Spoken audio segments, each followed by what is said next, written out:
So I want to tell you a little bit more about how we came up with the final design for this pair of drapery that we finished right here. This is our final drawing that we went with for all of the details about how long they are and how many widths we used, how long the rod is and how high above the door that we're setting the rod, and how much they're gonna stack off the window, well, the door, and so on. So I'm gonna go through a bunch of different sketches here and then recreate the sketch just to show you my process for doing that.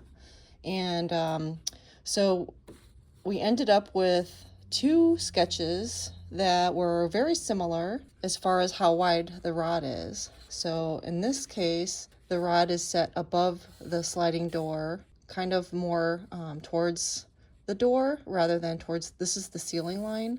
And then in this case, we went really high up on the wall above the door, close to the ceiling. So if we would have went with this scenario, the finish length would have been 127, and in this one, the finish length is 107. So basically the rod in this one is set 20 inches higher than this one. And you know, it's just a different option, and we decided that this would be more comfortable for the room instead of being so tall. So a couple other things I want to show you before I start sketching.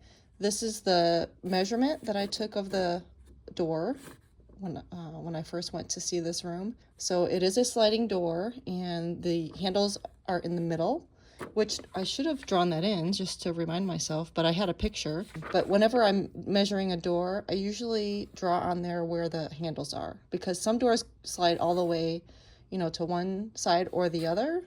So in that case, you would put the door handle on one of those sides. But this is a door that slides open from the middle. So that's important to know. And then, so I have the width of the door, the height of the door, how much wall space is above the door to the ceiling, how much space is to the right, and how much space is to the left. And then there is a light switch here, and we wanted to measure how far over from the door to the light switch, because that was a talking point about whether or not to cover that up with the drapery. And we had a couple of different designs, one leaving it exposed and one covering it up. So since it was something we talked about, we wanted to have that measurement. So with these measurements, I used my graph paper to start drawing out all of the details, including the floor, the ceiling, the sidewalls, and the door. And then I wanted to show you before I start drawing, this was the first draft that we came up with where we did not cover up that light switch, and that left the drapery really close to the door, and the drapery is covering up a good amount of the actual glass. And this is just another example where we went high with the rod, and then knowing how much the rod width is up here, we kind of could figure out how much the drapery would cover up the glass. So we drew it like that just to have a sketch that is to scale, showing how much glass that you'll lose in this scenario. So this is a rod that is 140 inches wide. And just for perspective,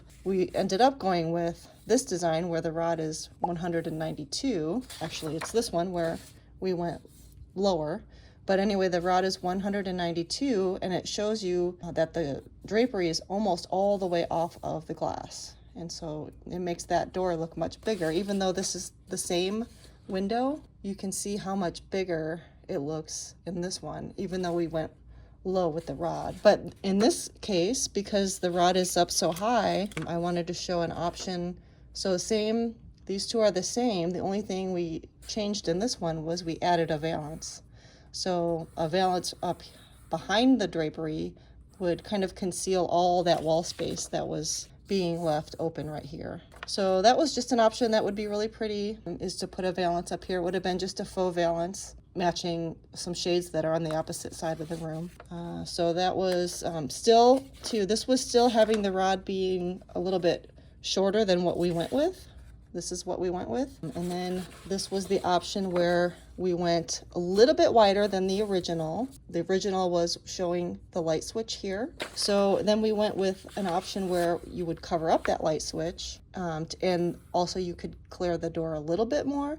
So that rod width would be 150. So that was a little bit better, but still not as ideal as going much wider with the rod being a 192. So these drawings are really helpful to talk through all of these details with a client and to come to an agreement on what is the best decision for a client. So with all of that in mind, I'm gonna just recreate this sketch right here on my graph paper to show you how I go about that. And I've kind of pre-marked where some of those things are just to speed it up a little bit here. So the first thing I always do is start with the floor. So I'm gonna draw a line across the bottom of the paper, and that will indicate the floor. And then same thing at the ceiling line. I already have a notch drawn right there, so I know that's my ceiling line. And make sure when you measure that you get your floor to ceiling measurement. Right here it's 136.5. I do have, the height of the door and what's above it, and sometimes those numbers don't always equal the same depending on, if you can see your tape measure really well when you're measuring if you don't have a ladder. So that's why it's good to have that floor to ceiling measurement. You can kind of compare and see if you're off by a lot or if you're off by a little, that's okay. And if you need to be exact, if your drapery is going floor to ceiling, then you need to get a ladder and get that measurement really accurately. So there's my ceiling and there's my floor. And now I'm going to mark off the very outer edges of the door here and here. And I already know that that's going to be right here. And my squares, in this case, equivalent to 5 inches. And that is kind of a standard scale that I use when I'm drawing with graph paper, is having my squares equal 5 inches. I can typically fit a large wall or window or door on one piece of paper if my squares are 5 inches. If I go down to 4, sometimes it gets me off the paper, and you can always, tape multiple pieces of paper together, but then it's harder to kind of work with, and then if you need to copy it, it doesn't fit into a copy machine as well. And then I'm just gonna draw the middle of the door and then the other sections. Since this door gets pretty much 4 equal sections of glass, this just helps to represent the true look of the door, and then the client can really have a good idea of what their space is gonna look like. And then I'll draw the handle in the middle. And then I'm gonna start with, so here we are, we have basically our door, the floor, and the ceiling, and there's really not enough room on this paper to draw the wall lines, but I'm gonna draw one on here anyway. And because this wall is so big, the 5-inch squares still don't allow me to get the wall lines on here, but it'll just help give the client a visual. And we're not going wall to wall with the rod, so it just helps them to see that that is basically the wall, the corner over here and the corner over here. And then that light switch that we talked about is right about here. And again, this is to scale, so this amount of space between the switch and the door is to scale. So it'll be a good representation for where the drapery will cover it or will not cover it. And because I know where that rod is gonna go, I already have it marked out here, I'm gonna draw it right there. But you know, if you want to play with the rod placement when you're drawing this, you can just, draw a line. You can go right in the middle of that wall space, or you can go up high like we did before, or down low, just to have a visual of how it's going to look, because this is really a pretty true representation of how the drapery will look. Even though it's on a piece of paper, it's to scale, so it helps to communicate with the client what it's going to look like. And by having that ceiling line drawn in, it really shows the true visual of what it's going to look like. And this is typically not as much space as what you're going to have with a door. A lot of times your ceiling is going to be maybe, half this much above the door, but in this case it's really tall. These are really tall ceilings and a really short door. A lot of times when there's a ceiling this tall, the door is going to be much taller. There's lots of different scenarios, but go ahead and draw that rod wherever you think you would want to install it, and then you can draw your drapes below that, and then that will help you determine your drapery length, your finish length. You don't have to have your drapes installed to determine the length. You can just, draw it, and then you know how many inches above that you want to have the rod, and then you make your drapes. And then, when there's this much room above the door, you have a lot of wiggle room, I call it. So basically, I know I have 2.5 squares above where the rod is starting on my sketch. So that's about 12 inches that I can make the drapery longer than the height of the door. So that is kind of how I go about determining the finish length. If I like how the rod looks in the drawing, then I just go with the numbers that the paper tells me. So that's 12 inches up, and my door is 95. So 95 and 12 is 107. That's basically what I did. And if that means that this rod needs to be 1/2 inch or 1 inch taller to make room for the rings and having the drapes a little bit off the floor, then that can all be determined on installation day with the installer. So I don't worry about those 1/2 inch to 1 inch increments, because when you have this much room, you can determine all of that on install day. It's not going to change the overall look. So now that I know where the rod is, I'm going to start drawing the drape. And basically I'm going to draw a line on either side of the drapery to just indicate the width of the drapery. And we decided to make these stationary, so I know that I can decide how wide I want this to be and where I want it to start and stop, and how much of the glass I want to cover up. And in this case, we don't want to cover up a lot, so I'm only going to come into the glass 1 square, which is 5 inches. And again, this can be wiggled. You have a wiggle room on install day to push it over another inch or pull it this way another inch. So a lot of these decisions can be determined on install day, and the sketch is really to help you come up with the overall design.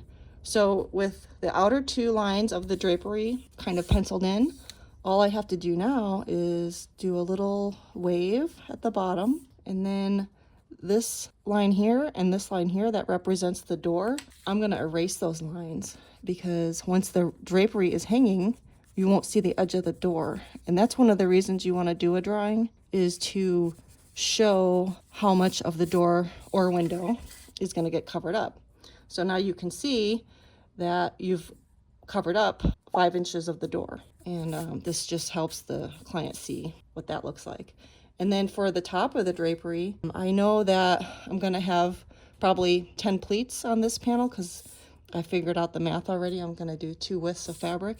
So even though I'm going to have 10 pleats, doesn't mean I have to draw 10 pleats. So basically I'm just going to do these little inverted V's where it kind of will represent a Euro pleat. And so typically I'll kind of draw little dashes to see my spacing as far as how far apart to draw them. But then once I'm ready to draw them, I'll put the ruler down and then angle it out one way and then the other way, just to represent, oops, that was a lot of pressure, just to represent the fabric, how the fabric is gonna hang. And I'm just drawing a little dash, and I have the ruler angled this way and this way for each pleat. And you could do this for French pleat or Euro pleat. That part doesn't really matter as far as the drawing, because you're really just trying to get the image of fabric going back and forth. You don't have to get real particular on the style of the pleat. And then here I'm just gonna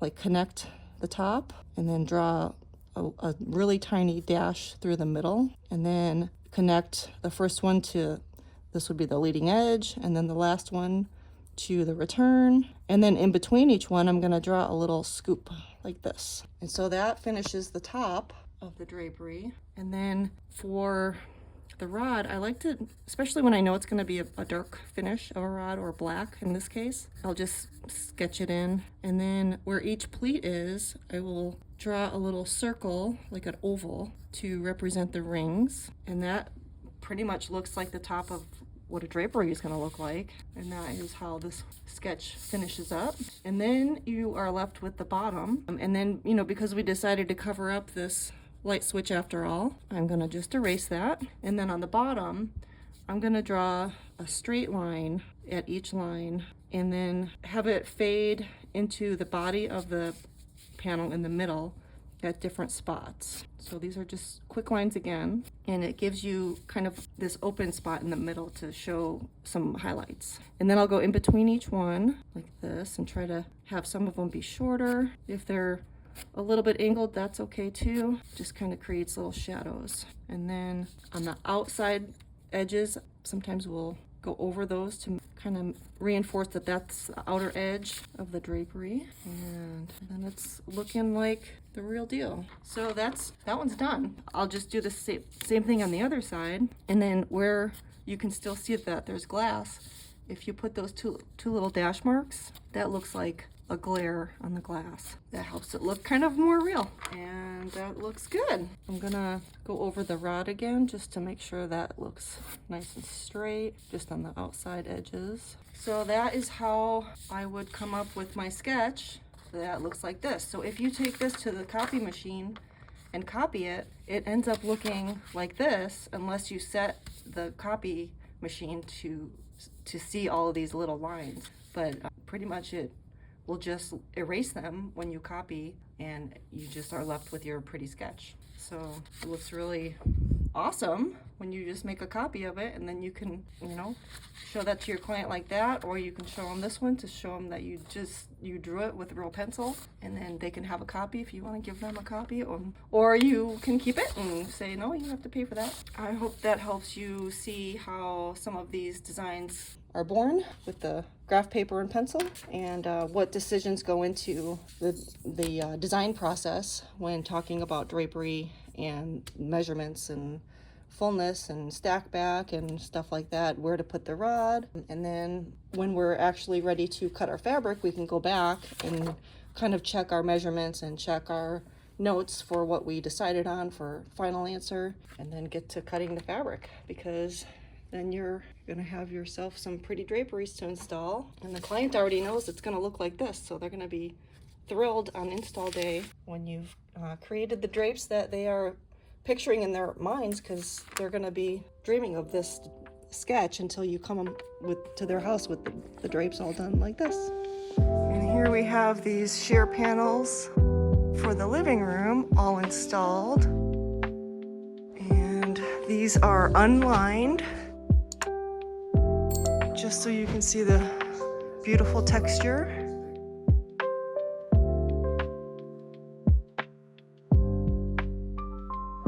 And you can still see the whole view outside, the beautiful backyard.